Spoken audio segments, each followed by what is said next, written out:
শিলিগুড়ি পুর নিগমের অন্তর্গত ৪৭টি ওয়ার্ডের ওয়ার্ড বাসিন্দাদের বিভিন্ন সমস্যা নিয়ে পুর নিগমের বিরুদ্ধে নাগরিক আন্দোলন গড়ে তুলতে সমস্ত ওয়ার্ডে স্বাক্ষর সংগ্রহ অভিযানে সামিল হয়েছে দার্জিলিং জেলা সিপিআইএম। সেই মতোই বুধবার পুর নিগমের অন্তর্গত ৬ নম্বর ওয়ার্ডে সিপিআইএম কর্মীদের সঙ্গে নিয়ে স্বাক্ষর সংগ্রহ অভিযানে নামল সিপিআইএম নেতা অশোক ভট্টাচার্যের নেতৃত্বাধীন এক দল। আগামী ২৮শে মার্চ ১ লক্ষ স্বাক্ষর সংগ্রহ করে তা মেয়রের হাতে তুলে দিতে চলেছেন দার্জিলিং জেলা সিপিএম নেতৃত্ব। তারই ৬ নম্বর ওয়ার্ড থেকে প্রাক্তন মেয়র অশোক ভট্টাচার্য শুরু করলেন যাত্রা। তবে এই অভিযানকে ঘিরে অশোক ভট্টাচার্যকে কটাক্ষ করলেন শিলিগুড়ির মেয়র গৌতম দেব। এদিন মেয়র কটাক্ষের সুরে বলেন, আগে অশোক ভট্টাচার্যের বাড়িতে বসে চিঠি লিখতেন, ফলে তার শারীরিক সমস্যা দেখা দিত। তবে এই স্বাক্ষর সংগ্রহ অভিযানের ফলে অশোকবাবুর শরীর চর্চা হবে, তার সুস্থতাও কামনা করছেন তিনি।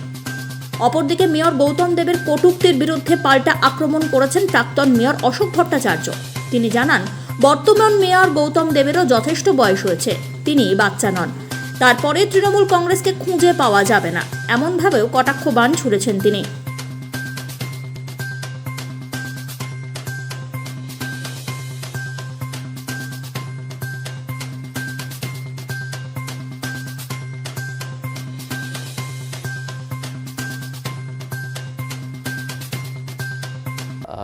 ধীরে ধীরে পানু চলচল হয়ে ওঠে, সেটা সেই দলের স্বাস্থ্যের পক্ষে ভালো। আর অশোকবাবু এজিং পার্সন, আমার নিজের ধারণা 74-75 ইয়ার্স অফ ওল্ড অশোকবাবু। উনি রাস্তায় হাঁটাহাঁটি করলে ওনার শরীর স্বাস্থ্য মন ভালো থাকবে। ওনাকে শুভেচ্ছা থাকলো। ওনার আগামী দিন পয়লা বৈশাখ আসছে, তার মধ্যে উনি সই সংগ্রহ শুরু করুন এবং এটা সারা বছর ধরে সই সংগ্রহ করুন। আগে উনি চিঠি দিতেন, ঘরে বসে বসে চিঠি লিখলে শরীর খারাপ হয়ে গেছে।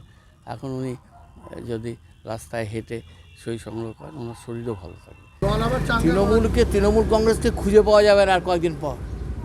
ও জেলে থাকবে, জেলেও জায়গা হবে না, বের করে দিয়েও জায়গা হবে না।